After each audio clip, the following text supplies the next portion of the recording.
Welcome to the Clock Tower. I'm Brandon here with Colton, and today we are doing this trial deck preview / gameplay. We have the new Weiss Schwarz Guilty Gear Strive trial deck, which is releasing this Friday, and we have the privilege of showing that off today. If you're new to Weiss Schwarz, here's the 30-second overview of what Weiss Schwarz looks like. Weiss Schwarz is a trading card game by Bushiroad with over 10,000 different Weiss Schwarz cards shared across different titles. Other than Guilty Gear Strive, some of these other titles being Sword Art Online, some of your favorite VTubers from Hololive Premium, Spy Family, coming out next month, as well as other fan favorites like Avatar The Last Airbender, as well as Seven Deadly Sins Revival of the Commandments. With these cards, you're able to relive climatic scenes from your favorite anime, manga, or video game titles on your stage. In the description, we'll have links to the Weiss Schwarz web pages and social medias. With those titles, we battle it out, trying to be the first person in a 1v1 to try to deal 28 damage to your opponent. With that in mind, let's get ready to play the game. Here are the cards included in the trial decks today. Most of these cards have been highlighted by different content creators. The last 5 cards we have not yet seen before is this 2/1 Jacko, Bounty Hunter. A continuous ability, all of your Guilty Gear characters get 1000 power, and it has a secondary ability as well, which is an act ability, so we can do this at least once per turn. Is a pay 1, rest 2 of your characters.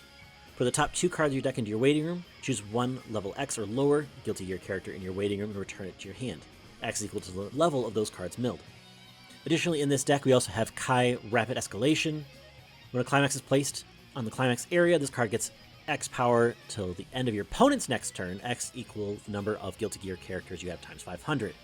So cross-turn power 2k, assuming that board is filled. We also have this 1/0 Daryl. On play, gain 1.5k.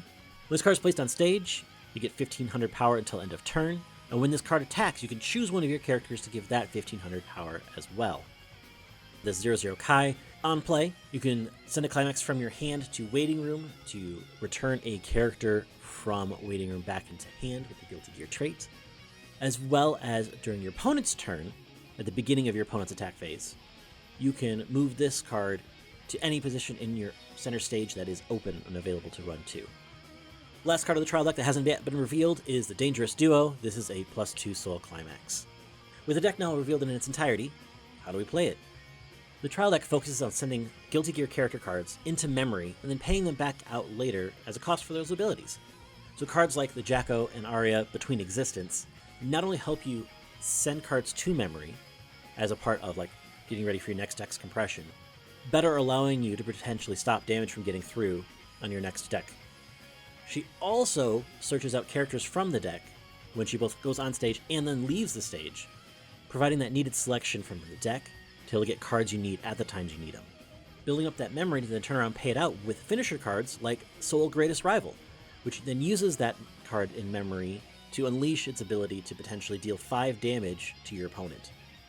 During the game itself, you're trying to deal damage to your opponent while maintaining the most amount of different resources to try to pay for expensive pieces like Soul Greatest Rivals. One of the best ways to generate those resources is by developing strong characters on board and keeping them on field. The best way to do that is to be bigger than everybody else. Happy Chaos Gunslinger and the Eno Staff Interview is a simple 2-card package that allows you to do that very thing. The Happy Chaos Gunslinger allows you to try to get access to that card and then turn around and power that card up. With 2 Happy Chaoses in play, that Eno Staff Interview can be boosted up to 11,000 power. Being able to be big on board allows you to potentially live across turn, which allows you to build up more resources in hand that way. Other ways are through combos, like with Soul Bounty Hunter. When the climax Overdrive Dragon Install is in play, Soul Bounty Hunter is able to perform an additional effect when he beats his opponent's characters in battle by discarding a card in hand in order to search out 2 characters from the deck and add them to hand, getting rid of cards you may not want in hand in order to get cards you do. It overall adds an additional card to your hand, putting you in a better position than you were before. You try to do this over and over again until you can finish the game.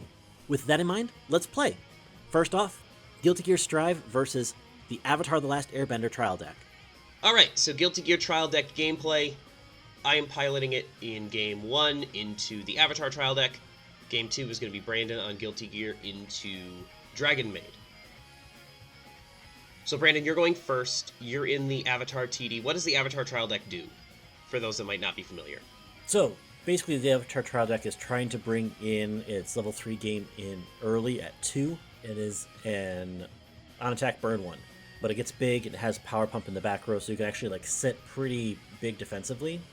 So its idea is to try to bring that in at 2 and keep it on board, trying to loop it with the pants top end to just kind of continually bring out that kind of damage. To get there, starting at 0, you're really looking at just kind of putting pieces on board, trying to get those pieces ready to go. Realistically, you're just trying to get as many resources as possible until that time.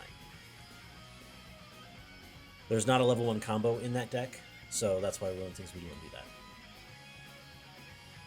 So I cancel the first swing, and there might be some people watching who are not familiar with Weiss at large and like how deck building works in general.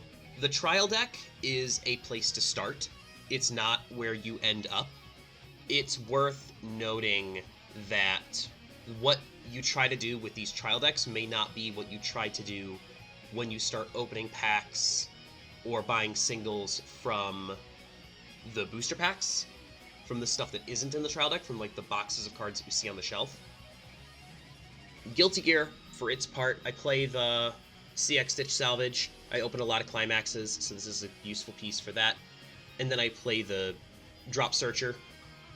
So that effectively opens up 2 lanes for me to run away with the Kai as well.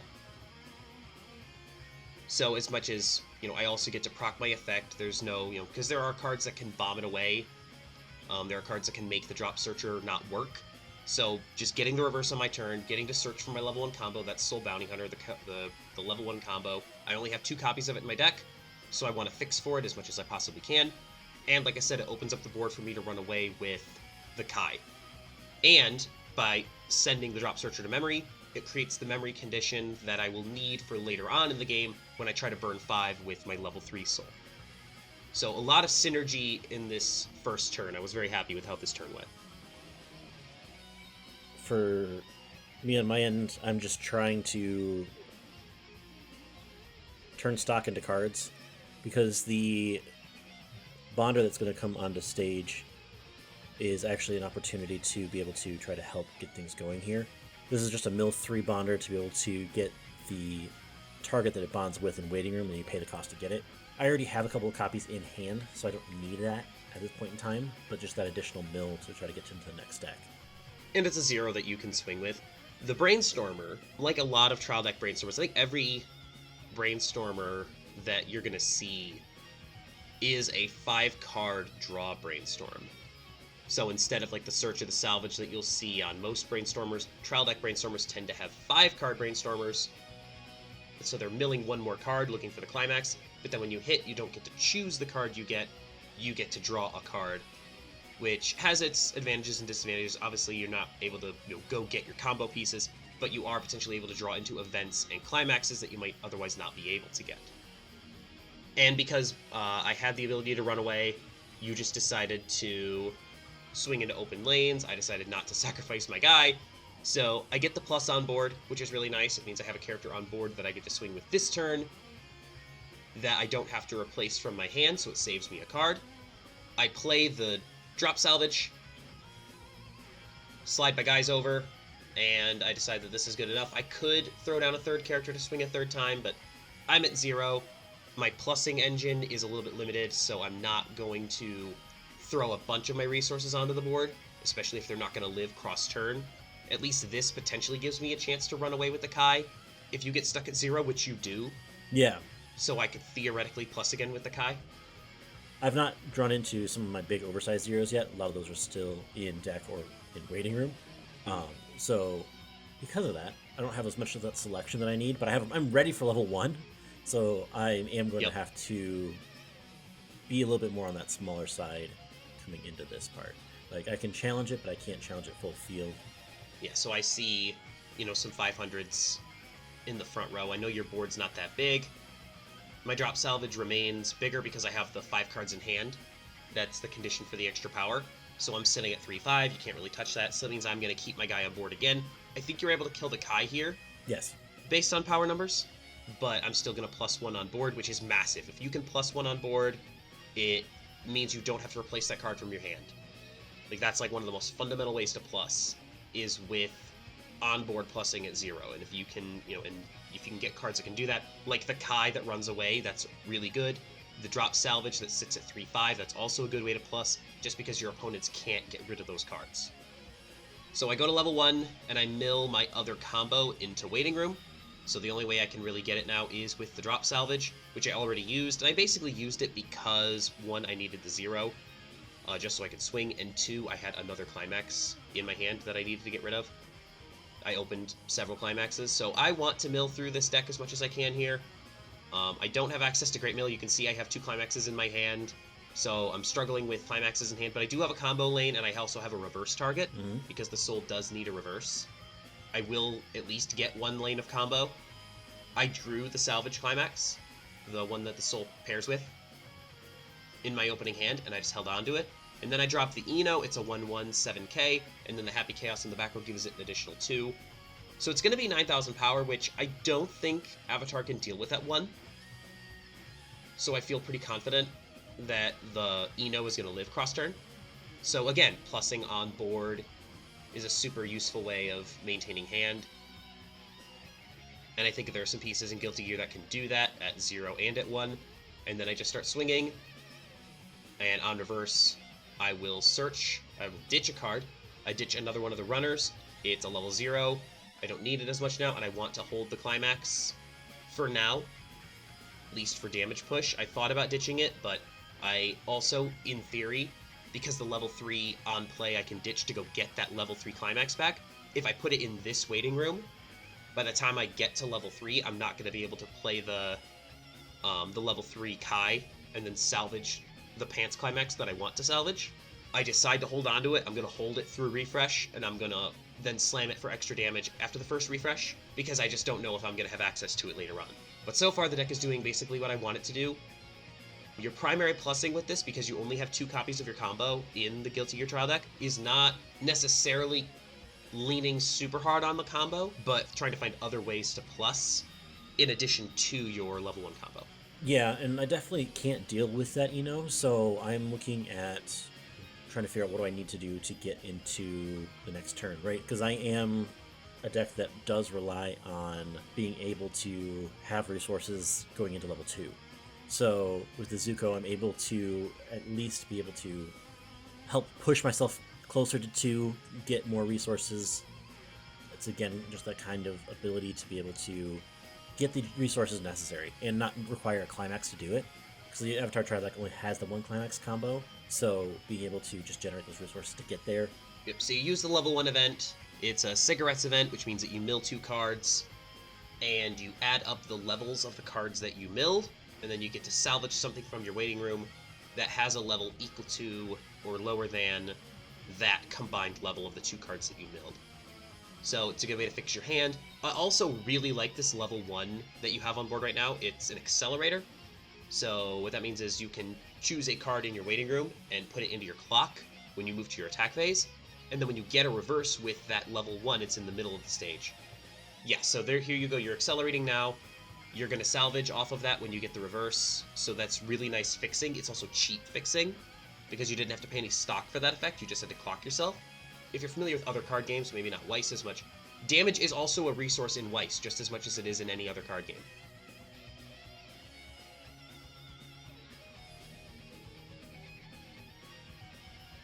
It's also really interesting that the Zuko can actually get the necklace event as well, to be able to kind of be able to do the event over and over again too.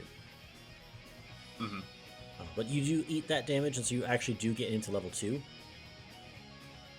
Yep, and I expected that. Like I said, I opened a lot of climaxes in my hand, and the Guilty Gear Trial deck doesn't mill super fast. So you're not going to get all the way through your deck. Usually you want to refresh out of your first deck before you hit level 2, typically, because that allows you to go back with more climaxes in your second deck of the game. But sometimes you just don't have the mill. I didn't. But what I do have is another bonder. So the thing with the Happy Chaos is not only does it give power to the Eno, it also bonds to the Eno, which means I can ditch a card to go get the Eno from my waiting room and put it on the stage. Then I play the 2/1 Jack, which I pulled the triple R out of the trial deck, which I'm pretty excited about because it looks really cool. It is a similar effect to your event, where instead of playing an event, I pay 1 and tap 2 of my characters to mill 2 cards, and have that same kind of cigarettes effect. So I'm able to go get a card from my waiting room. It's pay 1 plus 1. It's, it's good rate.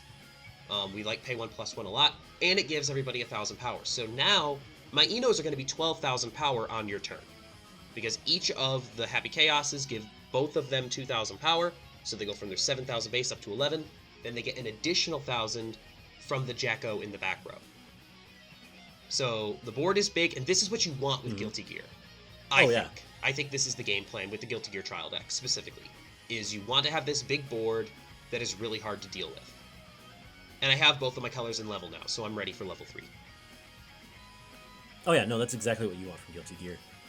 Whereas now I'm level 2, so I can actually get my chance to respond and try to do something about this.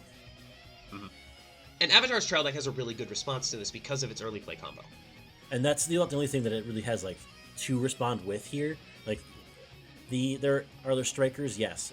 Is that going to be enough here? Realistically, if you have a counter in hand, no, it's not. So being able to just try to essentially push the game a little bit further here, because right now we're about even in damage, right? So if I can try to get some kind of damage lead here, that might be enough to actually help close out the game. Right, because I'm going to have a hard time doing enough damage to you to win the game if you're sitting at 2 cards in level, 3 cards in clock. Whereas mine is not as explosive as yours, so I have to actually try to get some of that early damage in now. Right, because my top end is that burn 5. So, that is the goal of the deck, is ultimately to try to take a big swing and hope it works. Which, big swings are great when they work, but they don't work just as often as they do. You hit 2 on the Brainstorm, and you also get to send both of those climaxes back into your next deck, which is good for your compression. My deck is kind of moving really quickly through, this being the second refresh through my deck, and only at level 2, I'm actually, moving really effectively through this deck with the Avatar deck. But at the same time, I have now the resources that I need to get combo on field, because I was able to get additional ones, and I'm going to search out the last piece that I need to actually be able to step over your board here. And that is, I think, the SR Aang from the trial deck, which is a drop searcher. So you get to pay 1, ditch a card, go into your deck, and find any character you want. Yep, and I get the back row support here because I'm going to need that additional power boost to be able to step over your characters. Yep, and that's the other thing with Guilty Gear, the trial deck specifically, even if your opponent is able to clear the Enos, you make them use their resources to go get the extra pieces they need to make sure they can clear your Enos. And just influencing the way your opponent has to respond to your board is almost as important as dominating the board yourself. Because it forces, in my case, Brandon to go get his back row support, so he had to use a stock to go get it, and he had to use a stock to go play it. Now he doesn't have any stock left. So if he doesn't close me, or if he doesn't, if I can clear his board in response, he's not going to have enough stock to put this board back together. Especially the changer being a cheaper cost to bring it on field, the difficulty becomes the hand size which I had to spend to make that happen. So I don't have the resources to just kind of turn around and just redo all of those things again. That's the part why I grabbed the counter here. Yeah, and that's the give and take, right? That's what you're trying to do, especially in the context of Weiss, where every set is a little bit different, and they all have different effects, different strengths, different weaknesses. By knowing what other decks and other sets can do, it allows you to prepare for those matchups and know how to play into them more effectively. So I cancel the burn 1, and then I cancel the 3. As you do. But then I eat the next 4, so I do go to level 3. So I lost my whole board, but that's okay because I won enough board back at level 0 and during level 1 so that I have extra cards in my hand that I didn't have to put on the board to replace. So now I've got a handful of cards that I can actually do something with. I have both of my guys in hand, and I still have the climax in hand from when I held it earlier. I didn't intend to hold it this long, but I recognized that I was going to get shot to 3. I held it for the extra turn. But I play the Kai, which heals. I play the Soul, which doesn't heal, but instead you can ditch a card, to go get any climax, which is extremely powerful. In this case, I would go and get the Kai combo, which I actually decide to do regardless. I ditch the Kai combo to get it back into my hand, because if I do, I get the extra 1000 power from the effect. And I want the soul to be a little bit bigger so that I can step over your Aang combo. So I play this Kai, level 1. It gains extra power when I slam a climax, so it's a decent sized card that I get to play for free, whereas the Ino costs me a stock to play. The Kai does not cost me any stock, and on my turn, it's just as big as the Ino. It doesn't hold board like the Ino does, but it's a nice striker profile that can, like, get over things. So I drop the combo, I swing with the Kai, and then I get to look at the top 2 cards of your deck, and if I want to put one of them on the bottom of your deck, I can, but I don't have to. Basically, the idea is I'm looking for climaxes, hoping that, I could get a climax out of the way so that the damage sticks, but the climax is a 3rd card down, so the damage doesn't stick. So I decided to go all in with the soul. Like, I need to stick a lot of damage here, at least try to get you into 3, so that you're in range for next turn. So it's a pay 3, ditch 2 to burn 5, and the 5/6, mostly because you canceled all the other things, so you didn't have as many climaxes left in your deck. So now you're at least at level 3, so next turn I have a chance to try to swing to close the game, even if this isn't going to do enough, which I'm only swinging for 3, that's not lethal. You play the backup to keep your Aang on board. Because it was cheaper just to try to make that happen. And then the damage cancels, but I got you into 3, which is really what I needed more. Trying to win the game from you being at 2-4 is a lot to ask with this top end, but at least pushing you into 3 gives me a chance to try to win the game next turn, and I still have, I have some resources left. And of course, you have to try to close me now. You did get to keep one of your Aang combos on the board. And so I'm also then able to kind of turn around here and can I search my deck for something else? I don't have access to another Aang combo, which is what I would have preferred here, nor the Bonder in the deck. So with that in mind, I more or less just grab another card that I can play here, just so that way I can kind of thin out my deck a little bit more, since I not playing the stock for it anyway. I can throw that into open lane, and then I can just put down another card, essentially, into lane and just try to help swing with some vanilla swings here. Climax comes down, so you get to burn 1 with the Aang when you swing again. And when I trigger the winds here, which I actually knew was the last card in my deck, that's partly why I lined it up this way, so I could go 3-3-3-1. Yep, so you send the level 1 Kai back into my hand. That's what the wind trigger does, is you get to choose a card on your opponent's board, send it back into their hand. So you choose the Kai to open up the lane so you can swing for more damage, but then I cancel the actual swing from the Aang. Cancel that one, so I know that I cannot close you out on this turn. But I at least can push you close, and then just try to rely on my compression for the rest of it. So I'm at 3-4, you're at 3-4. I just need 3 damage, but I don't really have access to my combo again, because part of the combo cost is paying out that card that's in memory, and I don't have a card in memory anymore. So I basically just need to find a way to do 3 damage without a combo. Checking my waiting room, mostly trying to see how many soul triggers I have left in my deck, so that I know what I'm swinging for here. But basically what I need to do is just present 3 swingers and go. Just put 3 things that can swing on the board and slam the 2 soul, because 2 souls win games. I mean, that puts it for swing for 3, so you're swinging 3 instances of lethal here. Yep, so I get to swing for 3 times. I just need one of them to stick now, as opposed to multiple swings. So I swing for 3, it cancels, swing for 3, it cancels. I need this one to stick. I swing for 3 again. Yeah, for 4, that's done. Yep. And that's game. Yeah, I did trigger, so swingers for 4. Game 2. This time I have Guilty Gear, and I'm playing up against the Dragon Maid trial deck. Yes, you are. And I think that Dragon Maid has one of the best trial decks, personally, because it has a really solid level 1 combo, as well as a handful of really, really good tech pieces. A lot of pieces that I actually used when I played this deck and topped at Rumble in 2023. So I think very highly of this trial deck, because trial decks aren't meant to be like the finished product for you as a player. They're meant to be starting points especially for new players. Like, if you're a new player, get a trial deck. By all means, get a trial deck of your favorite set, and then go from there. Try to build off of it, learn how the game works. Because that's what trial decks are best for. But sometimes trial decks will come with really, really powerful cards, and you can use them in decks that are competitive. And that's what Dragon Maid brings to the table. It's also just my favorite set, so what are you going to do? But realistically, also, trial decks are also relatively geared to about that same powered line. Yes, which is why we played the Guilty Gear trial deck into other trial decks when we did this testing. But you can see Brandon using the Kai Runner as it's meant to be used. I was going to kill it, and now I can't. So Brandon gets the +1 on board.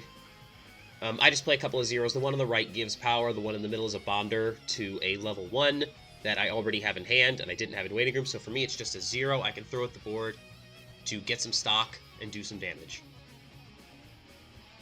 So swinging twice at 0 is fine in this deck. I don't have my plussing zeros. So Brandon gets a card that I didn't get during the course of our first game.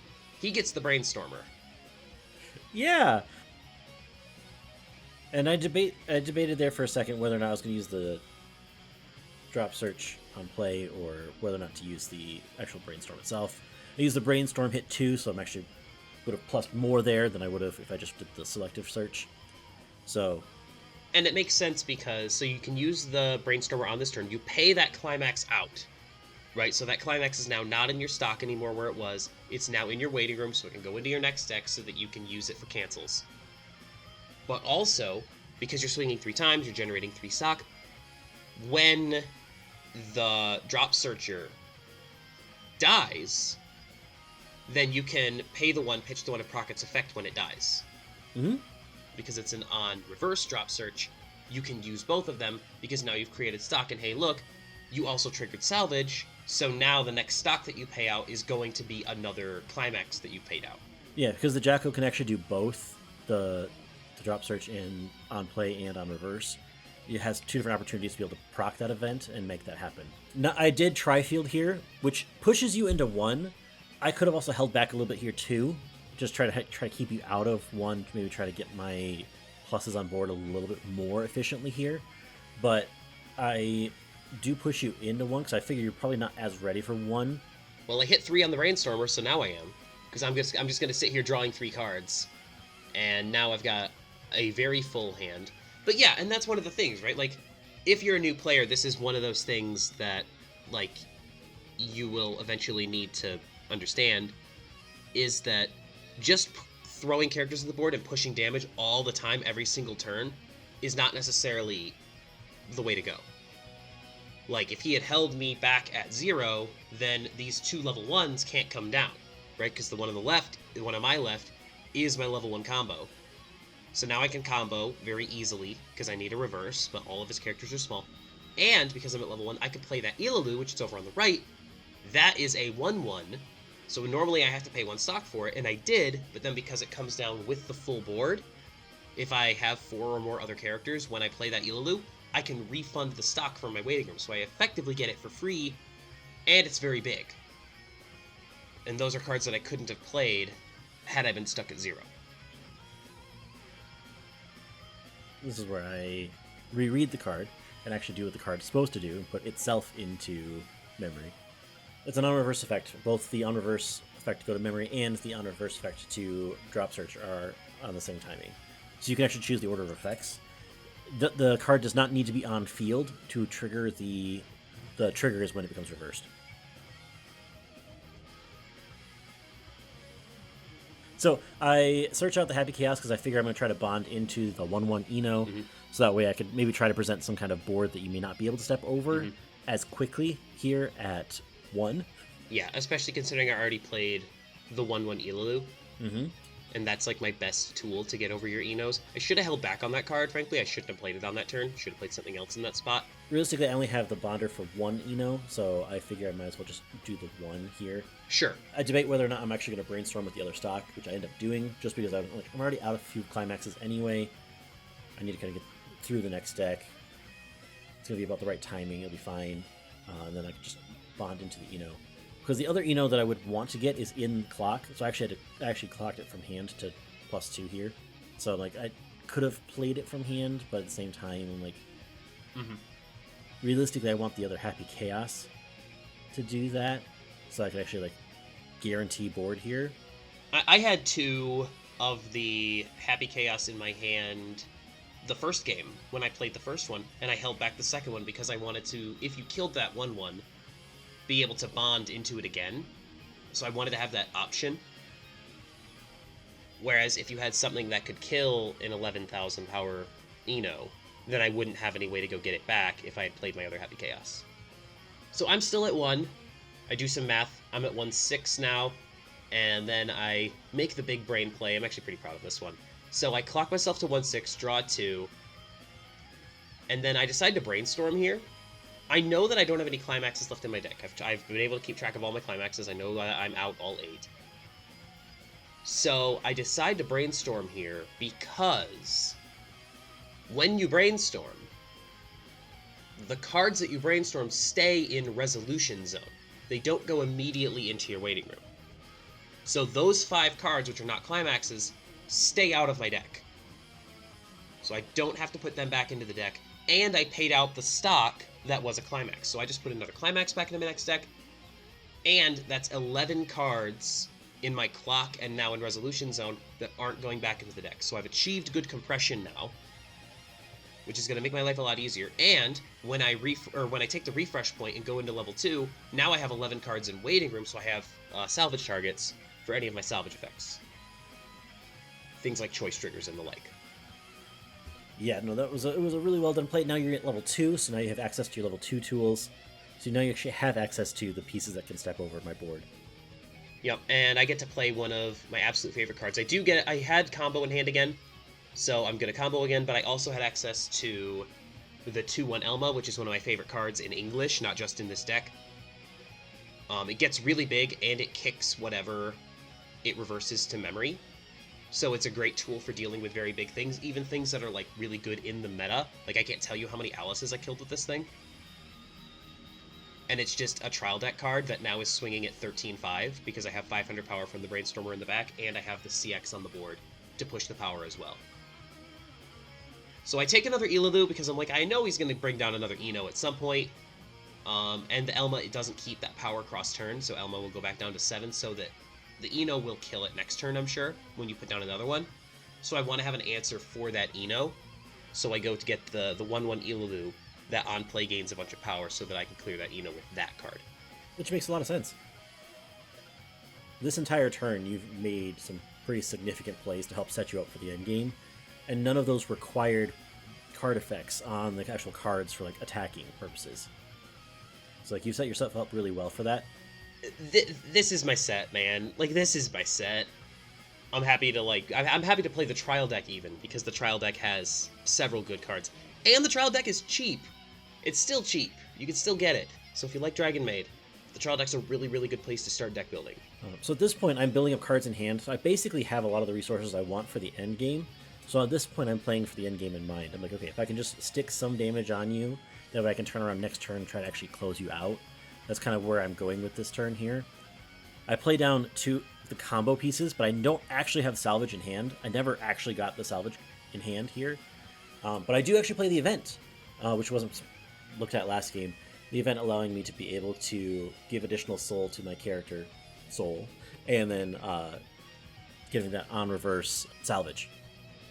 So I am actually going to win 2 out of the 3 lanes. I am not going to win the lane in the middle. Unfortunately, my cards are just not big enough without any additional support. So I get my on reverse salvage. I also recognize I'm only going to have about 5 stock going into this next turn, so I just get a card that is a playable for next turn.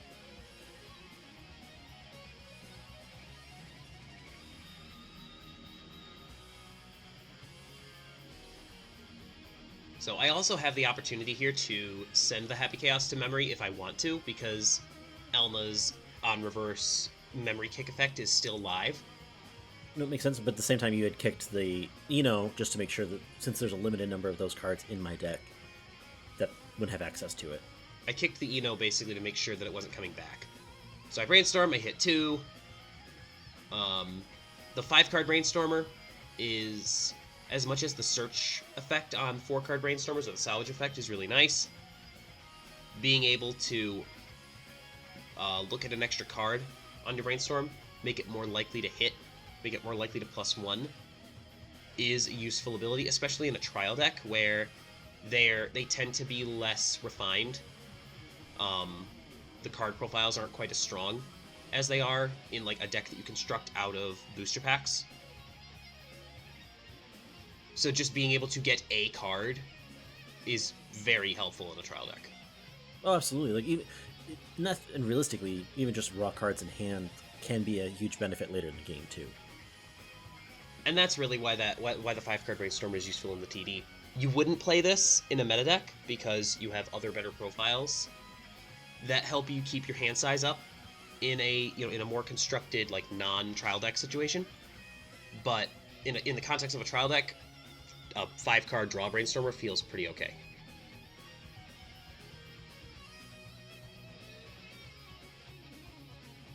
So I send you into 3. I'm feeling pretty good about it because I know what your top end does. I know that you have a big burn 5, but that's like the big thing your top end does. So I am okay with that because I'm sitting at 2-2. I don't think that you're going to close me out, but if you do push me into 3, I have my cards ready to roll, especially now that I hit the choice trigger. I'm able to go get the closest thing I have to a finisher. I debate on which one of the 2 level 3s I want, because there's one that's an on reverse burn 1, and then there's another one that's ditch 2 burn 1. That also has another really cool ability where you just like blow up the entire board. I do take that card, but I'm not going to use it to blow up the board, unfortunately. As much as I think that effect is fun. But, I mean, it's fair. It's also just a potential, just board clear. You also have some additional stock here, so you're actually able to potentially play it either way, just as an extra 2-soul body too here. I'm looking at the fact that you just triggered 2 climaxes back to back, so I'm like hopeful, like maybe I can get away with some things here going into your new deck refresh coming up. Right, and so I knew that I had 3 climaxes in my last 4 cards. If I didn't trigger it, then I was just going to stay and make sure I didn't trigger the 3rd one, because I do want a cancel off the top here. Because that burn 5 is dangerous. And the burn 5 does give you it gives you the range to potentially win on this turn, and I don't want to give you that chance. So I know I have a cancel in the top 2 cards of my deck right now, and I'm not super worried about trying to live for another turn beyond this. And I was baiting you had it in hand. I decided to trigger the 3rd card on my attack, or on my turn, because I knew the bottom 2 were both climaxes. So I was like, okay, I will leave a climax in my deck, make sure I get this cancel, so that, even if he sticks this burn 5, I'm not just going to die right here. And like I debate, I'm like, okay, when's going to be the best time to do it? I mean, you just refresh, you have at least 3 climaxes out, like... Right. This is probably the best time. You're going to have the biggest pockets of damage available to me in your next deck, so I'm like, okay, let's do it. Just burn 5 right off the top.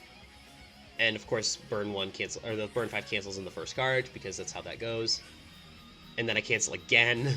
Sometimes the math just works in your favor. You get to look at the top 2 cards because of Kai's effect. Yep.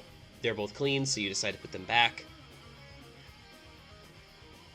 And then I do eat that 3, which does allow me to go to level 3, but like you had to swing there, because if you didn't, you were just gonna have another situation where you had to stick a lot of damage if you survived this turn. Yeah. So you had to push the damage there. Leaving you at 2-3 while I'm at 3-1 is a bit rough on my end. That damage spread between the 2 of us is a bit much to overcome. Can Guilty Gear do that? Yeah, it could.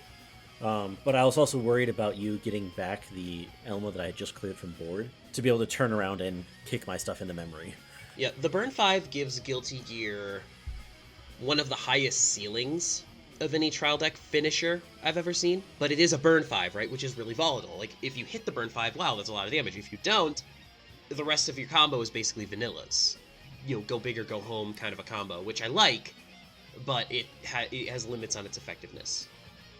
Well, the Kai's Mocha ability, where it's able to look at the top 2 cards of your deck and then potentially try to remove climaxes from that, can also be really helpful to just stick that additional, what would normally be vanilla damage, in with that as well.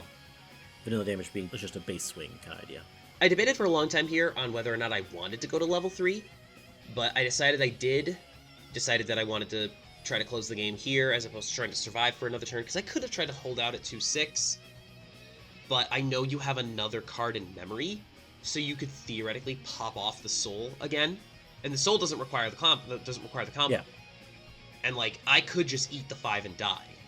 So I decided I didn't want to run that risk, so I'm going to go into 3, and I need to find a way to present enough damage, because unlike your deck, my deck doesn't actually have a level 3 combo. It has a couple of level 3s that do extra damage, but it doesn't have a proper combo that pushes a lot of extra damage like yours does. Mine has more consistency pieces in the mid-game instead. Well, and I think that's actually one of the really interesting parts, right? We've looked at 3 different trial decks, both the Guilty Gear, the Dragon Maid, and Avatar, and just seeing some of the different builds of how those go. Whereas Guilty Gear seems to have a lot of all of the pieces of the tools of you would see in a standard deck, whereas some of the other ones have like one piece here or one piece there. So what I'm doing here is I know I have 1 climax left in the deck, so I use the event, I go get my last climax, and I'm doing all this in part to make sure that I actually get over. So on play, the Kana Drop Salvage, which is what that card is, gives 1,000 power to something. So I am granting the power from the first. I granted the power from the first Drop Salvage to the Illidu on the left, and I granted the second one to the first Drop Salvage. So I'm going to be over in all 3 lanes because I know you're out of hand. I know you don't have any backups in your hand because you have no cards in your hand. So my goal is to clear your board so that if I don't close the game here, you don't have good responses. That's my goal. Try to make it as difficult as possible for you. So just doing the math on this, because the Illidu Brainstormer also gives 500 to everybody. So when I slam the climax, they're going to be over everyone on the power numbers. I'm holding up that Kana that I grabbed. I didn't have the stock to play that and also get the power that I wanted. So I swing for 2 and it cancels. I know you have cancels in your deck, so like again, this is not just a, I know that you're going to cancel some of this. It's probably not going to be enough to win the game. So I'm trying to do some damage here, but more importantly, clear your board so you can't respond. So you cancel the first 2 swings, which wasn't entirely unexpected. This Toru has on reverse, pay 1, pitch 1, burn 1. Which is useful. So I get the reverse. I decide to pay 1, pitch 1, burn 1 because it's just another piece of damage. And that one sticks, so you're going to be at 3-2, but you're out of cards now. You have the Brainstormer in the back row and whatever you draw. And I'm hoping that I've done enough so that I'm not going to die here. Because you could just, draw into another soul. But fortunately for me, you do not. Nope. I get essentially two of my more mid-game pieces that would have been better there. But now I'm just swinging for essentially 3 damage. So I need to actually get some soul triggers here if I'm actually going to try to close out this game. And you do have 2 soul triggers in your deck. Like we saw that when I slammed the 2 soul trigger from the first game. You have 2 soul triggers, which 2 souls are, I think most players have a love-hate relationship with 2 souls. Like, they're fun to play sometimes because it's fun to slam the 2 soul or trigger the 2 soul and just throw 4 or 5 damage at your opponent. But it's super volatile. Sometimes you really don't want to trigger it. They're super inconsistent by, comparison to other climaxes. Well, and I also could have, risked it here, right? Could have brainstormed to try to get some other pieces into hand. But even then, any of the pieces that I could have gotten outside of maybe even just the 2 soul climax itself would not have been helpful here. And either way, you're still over here canceling damage. So I debate what I'm going to do here, but I actually end up just kind of going for it, just trying to side attack here to maybe just try to prevent damage coming back at me. Right, because I have the pay 1, pitch 1, on reverse burn 1 is still live on the Toru. That's not an on my turn ability. So if you had crashed into that, I could have theoretically burned 1, and then on your turn do it again to one of my other lanes. Exactly, and that's kind of a lot. So I have 2 stock left. I use the last 2 stock to play down the Kana. The Kana's fun because you can, at the beginning of attack phase, just blow up the entire board. Your board and their board. And Kana's the only thing that does anything. You attack with the Kana, you can burn 1 by ditching 2, and it has cancel burn 3. So it's fun, But I think the more effective way to try to close the game here is to try to get a pair of burn ones, one off of the on reverse here with the Toru, which is what I do, and the one sticks. And then there's an on attack pitch 2 burn one here on this Kana, and that's what I use to burn 1. And now I just need one of these last 2 swings to stick for something. I swing for 3, which of course cancels, so now I'm nervous. But then the swing for 1 is enough. So Guilty Gear did lose this matchup, but it was still a relatively close matchup, even between them. And I think that's what we're going to find with trial deck matchups, right? Is that the trial decks should be relatively close between them. Yeah, and there are a couple of cards in the Guilty Gear trial deck that I think are potentially very useful. Now, this is more like in a meta context, right? Because, like, a lot of the cards in this Guilty Gear trial deck, you're not going to take to regionals. Like, this deck is not going to be good enough for regionals. It's great for learning how to play, take it to your locals, all that stuff, by all means. If you're going to go somewhere, like, above locals, then you definitely want to make this deck better with cards from the booster pack. But I think the best cards here are going to be that Drop Searcher is really good. I think the CX Ditch Salvage that also runs, that's also a runner that, you know, gets out of the way of other attackers, is quite good. And I think the level 2 Jacko that gives 1,000 power and pay 1 tap 2 for the Cigarettes ability where you mill the 2 cards and then salvage equal or lower than the level of the 2 cards you milled. I think those are probably the best cards in this trial deck. There are definitely some playable pieces here. I think the Soul's really fun. I think you could build a deck that's just like, you know, we're just going to go all in on Soul. You could get 2 more copies of the Soul because the trial deck comes with 2, and then just play that as your top end with some other stuff going on in the mid game just because you can. That's a fun way to build this deck. But yeah, Guilty Gear's got a lot of pieces. We did a card reveal for Guilty Gear a while back. There will be a deck tech coming pretty soon for Guilty Gear on this channel as well, and more gameplay. So this video was really intended for people who maybe are less familiar with Weiss, maybe just getting into it. Maybe they saw that Guilty Gear was coming out and they wanted to figure out how to play so they could play the Guilty Gear cards. So that was kind of the focus with this video. Going forward, some of the other stuff you're going to see is going to be a little bit more meta heavy, where we're going to maybe critique the cards a little more based on their meta viability, as opposed to what they can do in the context of trial decks. But if you are new here, welcome! Thank you for watching to the end of the video. We're going to have more Guilty Gear stuff coming up. Friday, our Christmas charity live stream, 24 hours. Us and a bunch of our friends from the Weiss Tube space going to be hanging out playing a lot of cards. We're going to be making tier lists. We're going to be playing games. It's going to be a good time. Raising money for the Foundation to Decrease World Suck, the Project for Awesome. That's coming up Friday, 6 p.m. Eastern, and it's going to go for 24 hours. It's going to be a good time. You should join us for that. Until next time, thank you again for joining us. Please like, share, comment, and subscribe, and have a good one. We'll see you then.